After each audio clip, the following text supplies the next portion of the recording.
El siguiente segmento es clasificación F, formativo, educativo cultural. A, apto para todo público.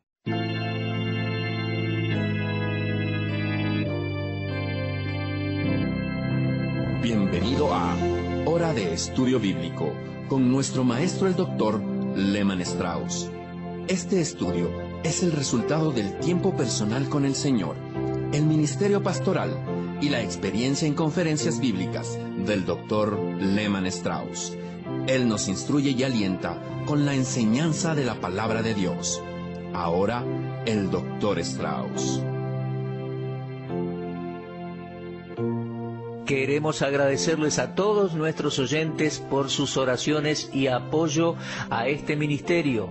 Estamos profundamente agradecidos a Dios realmente por toda nuestra audiencia. Le agradecemos a nuestro Padre Celestial por usted, mi amigo, cada día. Ahora voy a pedirle por favor si puede abrir su Biblia en dos lugares. Primero en el libro de Joel, capítulo 2, y también en Apocalipsis capítulo 6. Al concluir nuestro último estudio estábamos hablando en cuanto al día de Jehová, tal como aparece en el capítulo 2 de Joel. Ahora vamos a ver los términos descriptivos del mismo, es decir, el día de Jehová, un período de juicio cuando Dios traiga su justicia y santidad a esta tierra. Pero primero vamos a orar. Padre nuestro, estamos agradecidos en este día que nos hayas salvado y que nos permitas tener tu palabra en nuestros corazones, en nuestra mente, en nuestras manos. Te agradecemos, Dios, por el privilegio de estudiar la Biblia en el día de hoy. Queremos pedirte que la audiencia radial reciba una bendición espiritual especial que los motive y los anime. También queremos pedirte que el Evangelio pueda llegar a aquellos oyentes que están escuchando y aún no son salvos. Gracias, Dios, por habernos dado vida. Queremos orar también por aquellos que se encuentran en prisión y por los ancianos, que tú ministres a sus necesidades, que tanto jóvenes como ancianos reciban hoy de tu palabra y que ésta les fortalezca su fe. Te pedimos esto en el nombre de nuestro Señor Jesucristo. Amén. Ahora sí, mis amigos, vamos a ver algunos términos descriptivos del día de Jehová. Por favor, vaya al capítulo 1, versículo 15, por un momentito. Allí dice que es destrucción del Todopoderoso. Eso significa que toda la destrucción vendrá de parte de Dios en aquel día. Dios la traerá. La plaga de langostas destruyó toda la vegetación del país. Allí leíamos en capítulo 1, y Joel le recuerda al pueblo que el juicio provenía de Dios. Él lo había mandado. Ahora vamos a aprender de nuestro estudio del libro de Amós, cuando veamos ese libro, que nada sucede por casualidad o por accidente. Para cada suceso o acontecimiento hay una causa. El Dios Todopoderoso tiene el control de todas las cosas. Ahora, la palabra todopoderoso, tal como la encontramos en el versículo 15, es adjudicada a Dios, porque Él es el único que tiene un poder absoluto e ilimitado. Y cuando Dios manda una calamidad, siempre es precedida por maldad de parte de los seres humanos. Un ejemplo claro de esto es el diluvio en los días de Noé. Si usted lee cuidadosamente el 6º capítulo del libro de Génesis, verá que en versículo 5 dice: «Y vio Jehová que la maldad de los hombres era mucha en la tierra, y que el Señor dijo: raeré de sobre la faz de la tierra a los hombres que he creado, destruiré al hombre». Usted lo puede leer allí en Génesis 6, versículos 5 al 7. Lo digo una vez más, la destrucción es precedida siempre por la maldad humana. Isaías 13:6 dice: «Aullad, porque cerca está el día de Jehová, vendrá como asolamiento del Todopoderoso». La misma frase que encontramos en Joel 1:15 aparece en Isaías 13:6, asolamiento y destrucción del Todopoderoso. Muchas cosas están pasando en el mundo actual. Solo basta leer el periódico o mirar el noticiero y uno se da cuenta que todos los días hay catástrofes, calamidades y todo tipo de males sucediendo a través del mundo. Guerras, violaciones, asesinatos, enfermedades, homicidios son moneda corriente. Los desastres naturales también parecen estar en boca de todos los medios masivos. Lo digo una vez más, mis queridos oyentes, nada sucede por casualidad. Todo tiene su causa y va a haber un día de destrucción proveniente del Todopoderoso. Ahora vamos a Joel capítulo 2, versículo 2. Joel lo llama allí un día de tinieblas. Dice así el texto: día de tinieblas y de oscuridad, día de nube y de sombra. La Biblia habla mucho de tinieblas literales, tangibles, tal como la plaga en Egipto. Lo podemos leer en Éxodo 10:21, para que haya tinieblas sobre la tierra de Egipto, tanto que cualquiera las palpe. Encontramos tinieblas similares en el momento en el cual el Señor Jesús fue crucificado. Lo leemos en Mateo 27:45. Y desde la hora sexta hubo tinieblas sobre toda la tierra hasta la hora novena. En ambas instancias las tinieblas están asociadas a un juicio precedido por la maldad humana. Algunos pasajes proféticos que hablan de tinieblas cuando Cristo regrese a juzgar son, por ejemplo, Isaías 13, 9 al 10, Ezequiel 32, 7 y Mateo capítulo 24. Pero creo que uno de los pasajes más importantes en cuanto al juicio comienza con el 6º capítulo del libro de Apocalipsis. Aquellos de ustedes que escucharon mis comentarios en Apocalipsis recordarán que al llegar al capítulo 6 entramos en lo que yo llamo la acción más importante del libro. Tiene allí abierta su Biblia, como le dije al principio, Apocalipsis 6. Desde este capítulo en adelante, los sellos del libro son abiertos. El período de juicio para la tierra se describe.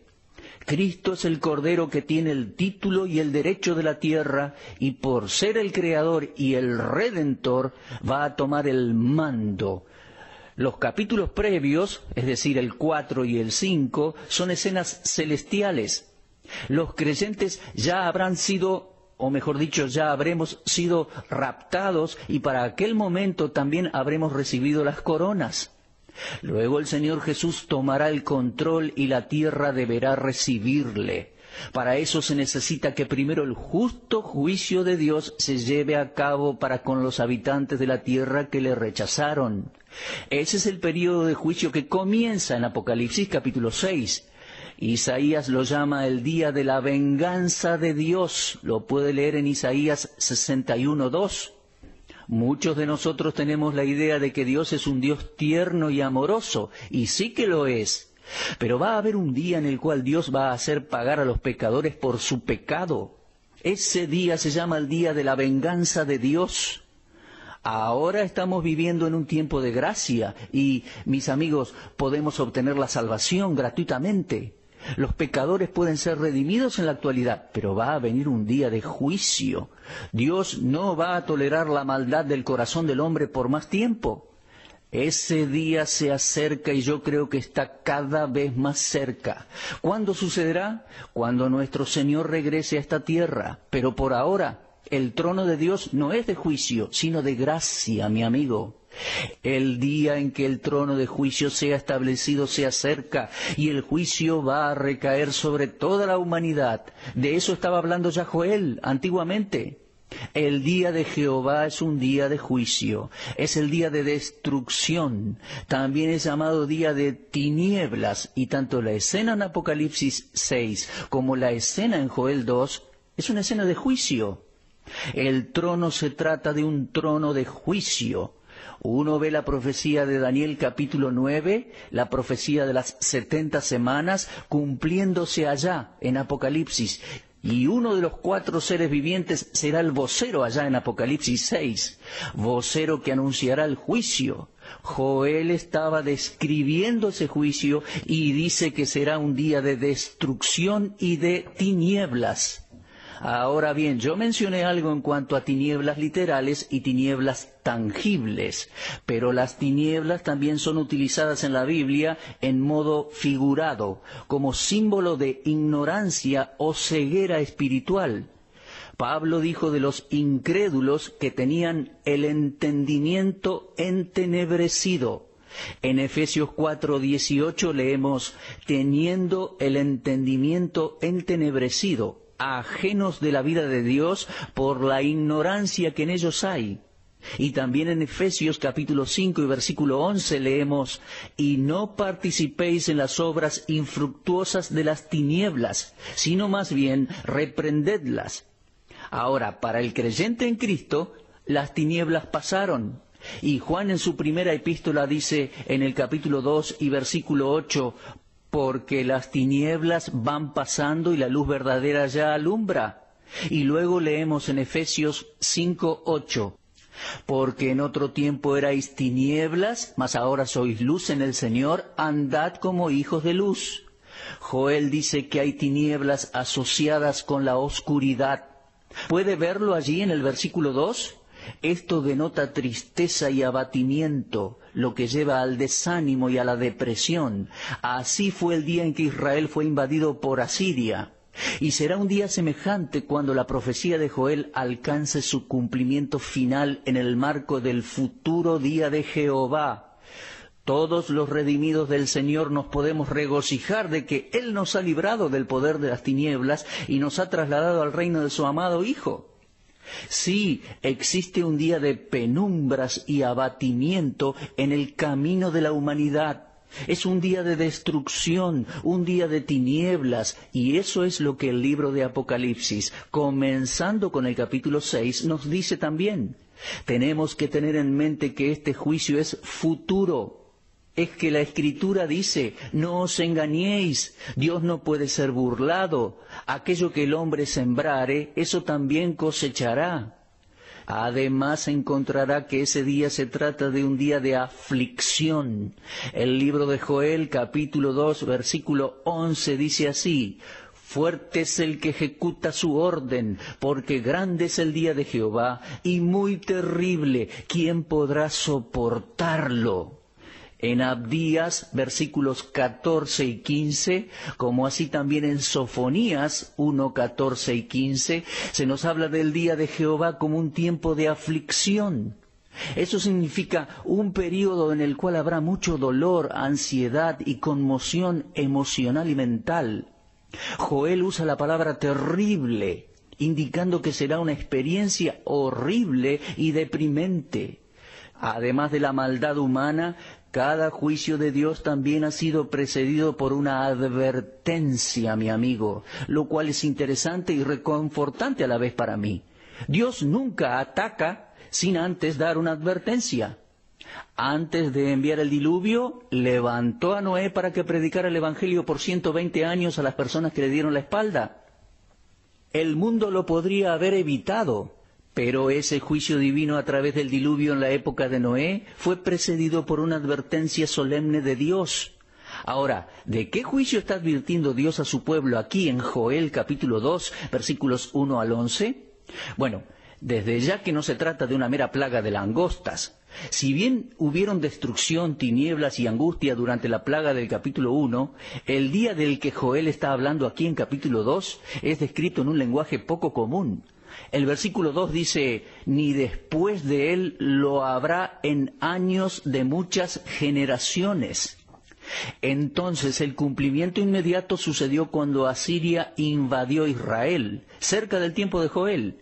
Pero el cumplimiento final será en la segunda venida de Cristo, después de la gran tribulación, pues Mateo 24:21 dice, habrá entonces gran tribulación, cual no la ha habido desde el principio del mundo hasta entonces, ni la habrá.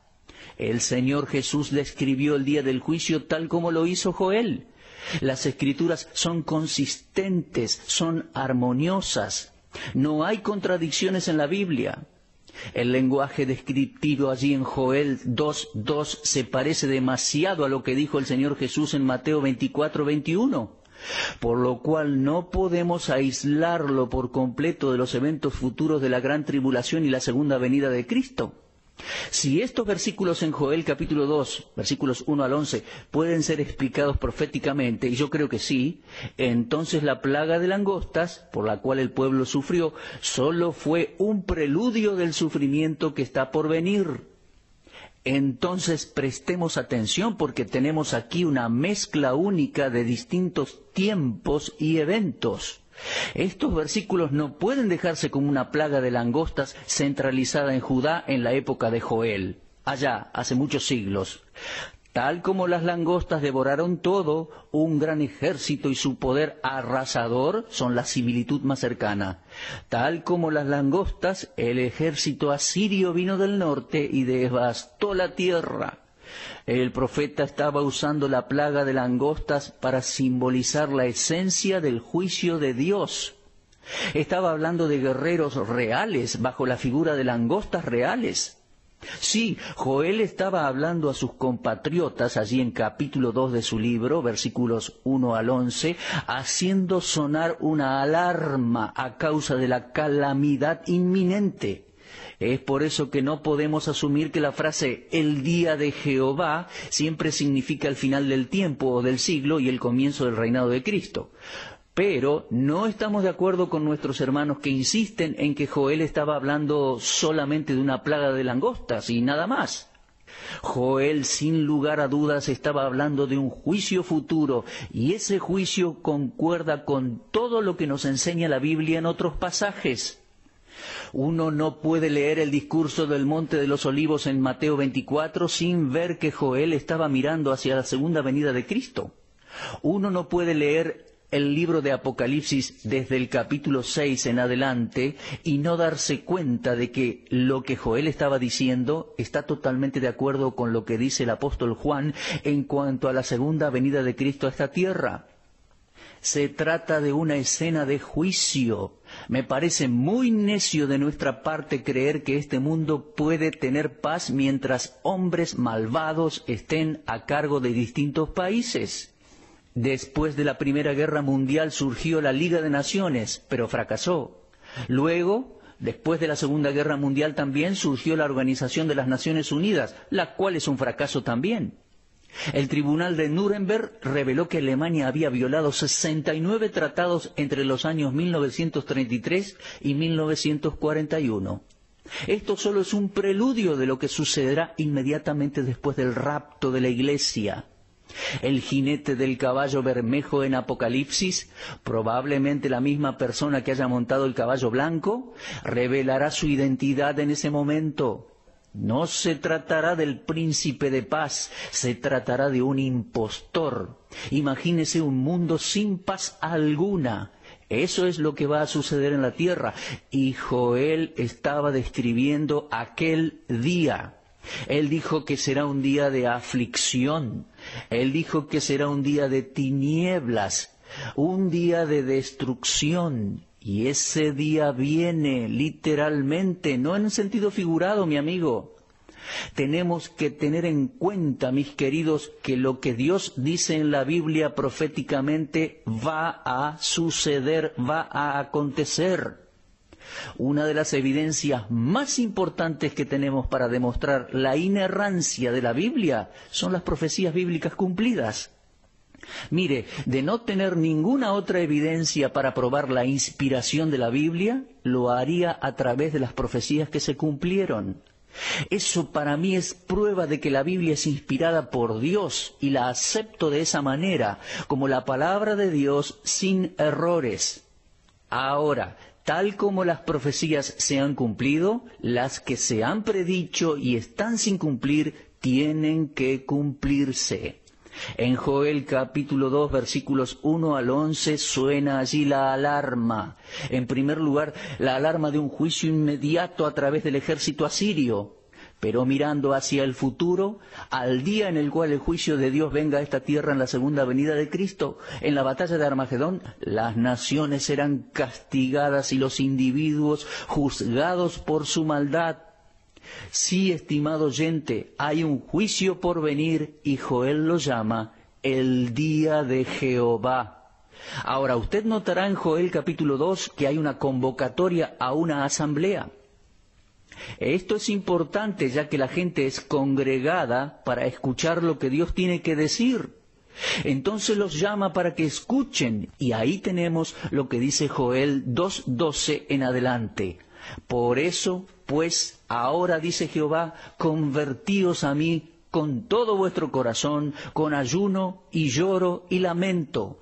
Rasgad vuestro corazón y no vuestros vestidos, y convertíos a Jehová vuestro Dios, porque misericordioso es y clemente, tardo para la ira y grande en misericordia, y que se duele del castigo. La advertencia que anuncia la venida del juicio es seguida por un llamado al arrepentimiento. Acabamos de leer los versículos 12 y 13. Al leer estos dos versículos uno dice, ¡ay, Dios es paciente, lleno de gracia, lleno de misericordia realmente! Él está pidiendo al pueblo que se arrepienta y vuelva a Él. Y eso es exactamente lo que el Señor está haciendo aquí en el libro de Joel. Ahora bien, la palabra convertíos aquí da la idea de arrepentimiento, significando así un cambio de mente, de mentalidad, que resultará en un cambio de actitud. O sea, el arrepentimiento debía ser genuino, no podía ser falso o superficial, debía ser en serio. Él dijo, convertíos con todo vuestro corazón. ¿Se percató mi amigo de eso?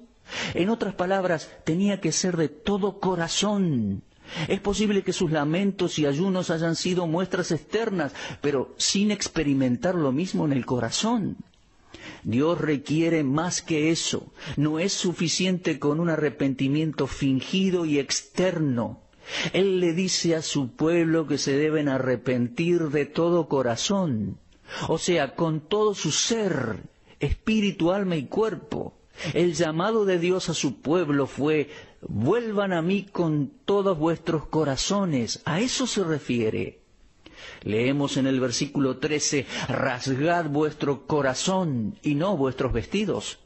Esta es una declaración interesante. Esto es de mucha importancia para un judío, ya que para ellos el rasgar las vestiduras significaba angustia y estar compungidos. Tal vez recuerda que tanto Rubén como su padre Jacob rasgaron sus vestidos al pensar que José había sido devorado por un animal allá en Génesis 37. Los hermanos de José lo habían tirado en una cisterna y luego lo vendieron a unos mercaderes como esclavo. Su padre y su hermano pensaron que José había muerto. Estaban mostrando su profunda pena al pensar que José estaba muerto y se nos dice que rasgaron sus vestidos. Luego en el libro de Números, Josué y Caleb rasgaron sus vestidos cuando el pueblo murmuró allí, y lo hicieron expresando así su desacuerdo por el pecado del pueblo. Cuando Acán en el libro de Josué se robó el oro y el manto babilónico, Josué y los ancianos de Israel rasgaron sus vestiduras y se postraron sobre sus rostros ante el arca de Dios. Fue una expresión de tristeza por el pecado de Acán. Lo podemos leer en Josué capítulo 7. Existen varias referencias en la Escritura en cuanto a esta antigua costumbre de los israelitas. Lo vemos, por ejemplo, en el segundo libro de Samuel capítulo 1, en el segundo libro de Samuel capítulo 3 y en el segundo libro de Reyes capítulo 22. La idea de rasgar las vestiduras significaba un arrepentimiento sincero. Pero siempre existía la posibilidad de que alguien mostrara arrepentimiento externo sin sinceridad de corazón. Es muy fácil para nosotros reemplazar la realidad por una señal externa, pero Dios requiere más que eso, mi amigo. Dios demanda un arrepentimiento genuino. Rasgad vuestros corazones. La confesión de David en el Salmo 51 es un excelente ejemplo de un corazón rasgado. David escribió así: los sacrificios de Dios son el espíritu quebrantado, al corazón contrito y humillado no despreciarás tú, oh Dios. Eso lo leemos en el Salmo 51, versículo 17. Dios demanda que seamos genuinos. Dios no va a permitirnos que intentemos hacerle creer algo. Y mirando a nosotros, Él nos dice, cuando vaya a la iglesia, cante sus canciones, haga sus oraciones, traiga su ofrenda, hágalo de corazón. Debe haber verdadero arrepentimiento, tristeza de corazón. Por eso encontramos aquí en Joel este llamado, esta convocatoria para que el pueblo arregle cuentas con Dios. Bueno, se nos terminó el tiempo. Así que vamos a poner una pausa aquí y vamos a continuar con nuestro estudio en el libro de Joel en nuestro próximo programa, si Dios lo permite. Que Dios los bendiga y será hasta entonces. Usted estuvo escuchando Hora de Estudio Bíblico con el maestro el doctor Lehmann Strauss. Si desea escuchar una vez más este mensaje, visite nuestra página en la internet www.bbnradio.org. Le dejamos la invitación para que el día de mañana nos acompañe aquí, en este mismo horario y punto del dial. Hora de Estudio Bíblico es una producción de BBN.